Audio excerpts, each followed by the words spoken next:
मिठा मोट मागते खत्म थिए इंतजार ओ जाली इन विसार मुख्तार अली शानी चवे इन कलाम ने फरमाश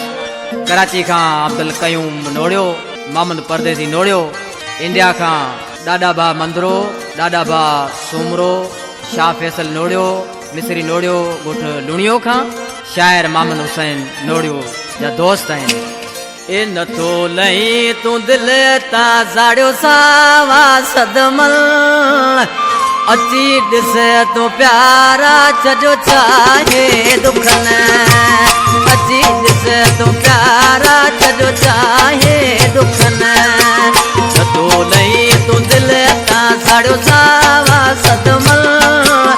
अची दिसे तू प्यारा चजो चाहे दुखन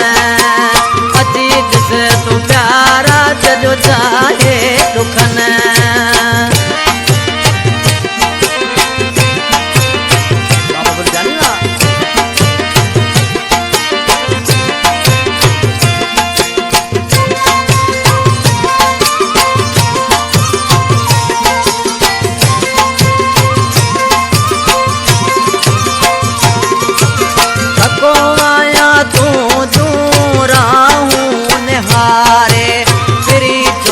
चजो तई मुखे दिकारे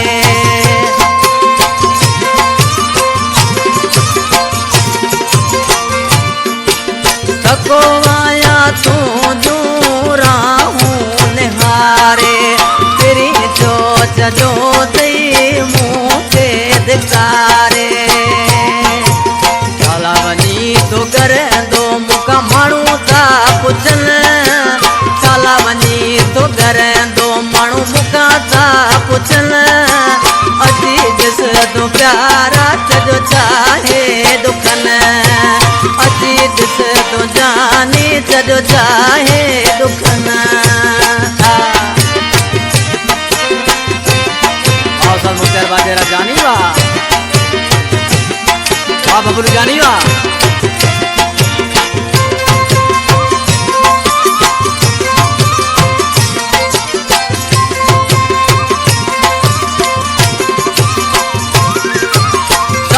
खुशियों छजम तो मता लुटाए सुख चैन छजो तई मोजो पिटाए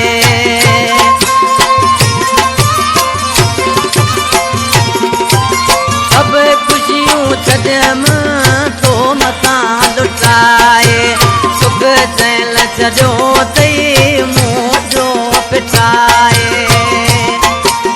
उड़ाया पखियड़ा से भरियो था वचन जेकी उड़ाया पखी से भरियो था वचन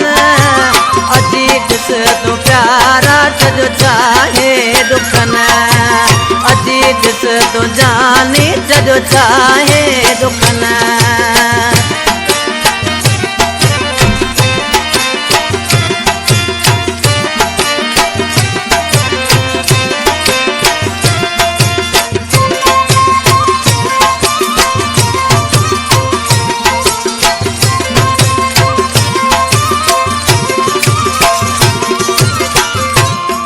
मदद अली खोसे जो कलाम ॿुधायां पियो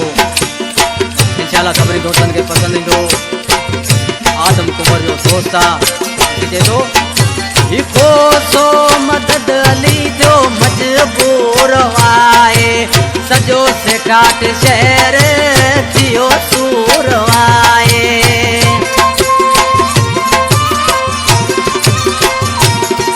ही मदद अली खोसो तो मजबूर आए सजो सेठाट शहर थियो सूर आए तेरे जख्म विछोड़े जा वधो प्या था वधन तेरे जख्म विछोड़े जा वधो प्या था वधन अजी दिस तो प्यारा चजो चाहे दुखन अजी दिस तो जानी चजो चाहे दुखन नथो लई तो दिल साड़ो सावा सदमन अजी ॾिस तूं जानी जजो चाहे दुखन अजी ॾिस तूं प्यारा जजो चाहे